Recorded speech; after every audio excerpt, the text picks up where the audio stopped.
Hello and welcome to a wellbeing session by T.E.A.M Education Trust. My name's Sarah Baker and I'm joined by Rachel Watson this morning. And we thought we'd talk you through how we're supporting wellbeing within our trust. So this documentation that we're sharing with you is part of our appraisal, and it enables us to have some really healthy wellbeing conversations with our staff around different areas. Going to hand to Rachel, who's going to give you some more specific details.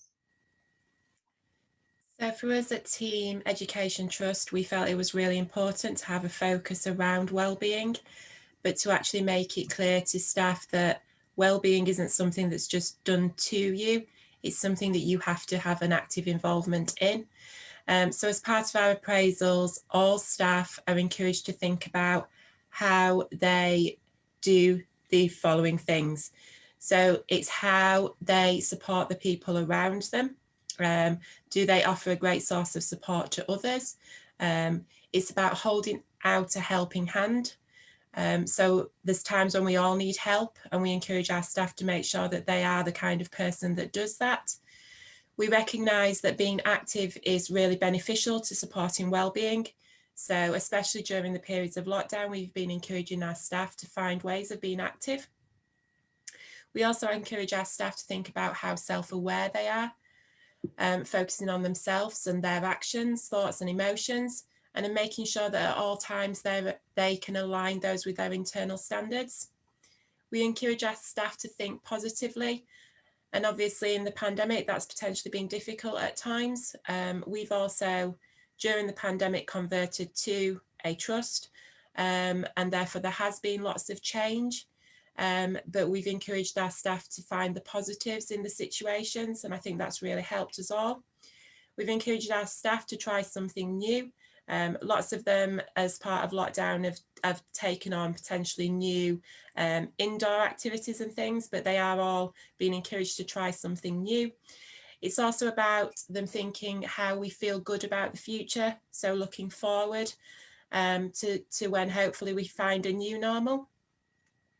It's also about recognising that no one is perfect and accepting that. It's about being kind to ourselves. And I think it's also for us about the meaning of life and establishing what it is really important for us all to have in our lives. And that's all very personal, but we do have those conversations, and every time we meet from an appraisal point of view, we encourage our staff to reflect upon those team wellbeing values and think about how they've moved forward within that last time period. As I said, we felt it was really important that for our staff to recognise that wellbeing isn't something that's just done to them, but they have an active part in it. So we felt it was really important to share a definition around wellbeing. So we shared with our staff that it's a condition of an individual or group, and a higher level of wellbeing means that in some sense the individual's or group's condition is more positive. So for us, we do a lot to try and support our staff in terms of their wellbeing, and we'll share some of that with you later on. At the current time, as part of the pandemic, it's been really important to try and support everybody in terms of their resilience. So again, we've shared with our staff a definition around resilience. And that definition was, it's the ability to mentally or emotionally cope with a crisis or to return to a pre-crisis state quickly. I think as we found over the course of the pandemic, it's becoming harder and harder the longer the pandemic goes on to return quickly to that state of being able to cope. But we are working really hard across the trust to try and support our staff to do that. And resilience exists when the person uses their mental processes and behaviours in promoting their personal assets and protecting themselves from the potential negative effects of stressors. So we spend a lot of time speaking to our staff about what they value most and what they can make sure they incorporate into their day to try and help with their resilience. Okay, one of the things that we also talked about was the fact that there is 6 domains to resilience. So sort of having that sort of vision, knowing where you want to go, sort of having an idea of what really good looks like for you, thinking a little bit about how your emotions work, how you regulate yourself and how you support yourself, what do you do to keep yourself calm, in control? We talked about reasoning as well and problem solving, because we thought that was really important. So if something does happen, actually thinking, actually, how can I solve this? Who do I need to help me to solve this? We talked a lot about health. We've incorporated aspects of a yoga tutor into some of the activities that staff could get involved in, but also, again, it linked back to our appraisal discussions. We talked a little bit about persistence. So if something doesn't quite work, maybe coming back with another solution or opportunity. And then how we can work collaboratively and support each other, how we can actually create social situations, but from a socially distanced, safe environment within the school setting. So bringing people together so they can see each other, but outside, because actually otherwise you might just be operating within your bubble or on your corridor. So those sort of aspects were really important, and just making sure that people were really thinking about what comes next. So at T.E.A.M Education Trust, the things that we've done, we've embedded within our calendar wellbeing weeks. Those weeks are there for staff and pupils. They usually come at the end of every half term, and different groups of staff across the school set those up over the year. We have access to specialist services. We've also created opportunity for staff chats. During lockdown 1, we brought in yoga, so that staff had the opportunity to do yoga via Zoom. We've also done things like quizzes. Something that we've created over the course of the lockdown is our kindness curriculum. Now we're really excited. That's due to launch in April, but there's a real focus within that kindness curriculum around wellbeing and resilience.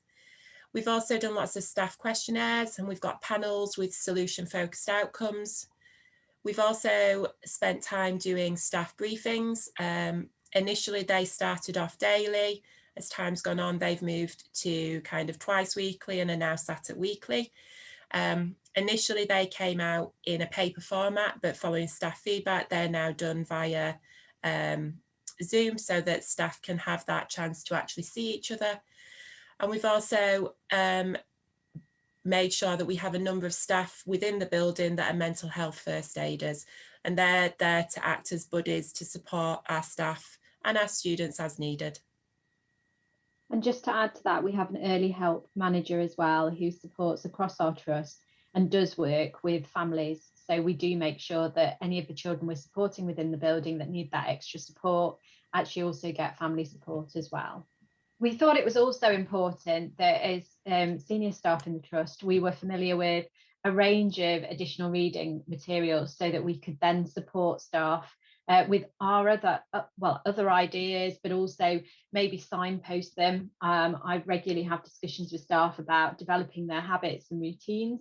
So these were some of the books that we've sort of thought about. So we've got Eat That Frog. That for us was more about setting the table out, thinking about what needs to be done sort of now, what can be prioritised and developed, and what was actually starting to really play on staff's minds, something that maybe they weren't actually moving forward. So they were beginning to procrastinate around some of those larger tasks.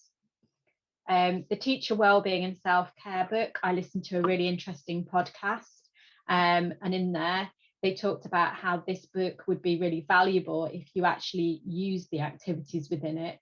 Within there, it talks about values and moral purpose, bringing things into perspective, managing your own workload and taking control of your time. Some parts of it I really liked about carrying one bag and actually not carrying the things home that maybe you felt you should take home but never really got to, but it made you feel better, but then made you feel worse when you brought it back into the building if you hadn't actually dealt with all of the things that you'd taken.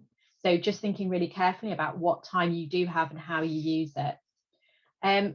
How to quieten your mind was really interesting as well. It gave lots of different activities.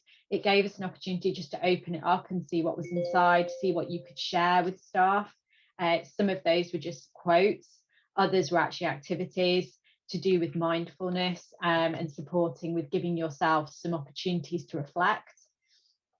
We spent a lot of time as senior leaders focusing on some of the material by Michael Heppel. We particularly liked the 17 book because it talked about sort of a stop and reflect day on on the 17th of the month, which actually as senior leaders allows you to come back and refocus on your key priorities. 17-minute sprints we really liked for tackling some of those emails, but also actually getting really deep into a topic, having 17 minutes to research or write about something that you were developing. And from that, we sort of developed a 12 till 1 approach. So for those that were working at home, making sure that 12 till 1 was protected, so you could go out and get some fresh air, especially over the darker months. And then the last book, really based around habits and those morning routines, was thinking about how you set yourself up for the day and how you could actually influence the way in which you start your day, which would then support others. So the concept really was providing yourself with something called savers, some silence and mindfulness time, thinking about an affirmation you held with you for the day, visualizing an end goal or where you wanted to be on a particular project, setting yourself some exercise, doing some reading, which was beneficial for either work or just nurturing yourself, and some opportunities to put together some scribbles in a journal. And then one of the other things that I've spent some time with staff talking about is setting up some a gratitude journal, or working with them to think about reflection on what they've actually achieved during the day, because I think that's really important to think about what you've actually achieved rather than what's still on your to-do list. And it's amazing to think about actually what you do and how you do allocate your time. So hopefully this will give you some food for thought and maybe some ideas to share with your colleagues. And finally, I thank you for listening, and we hope this brings you some ideas and some food for thought.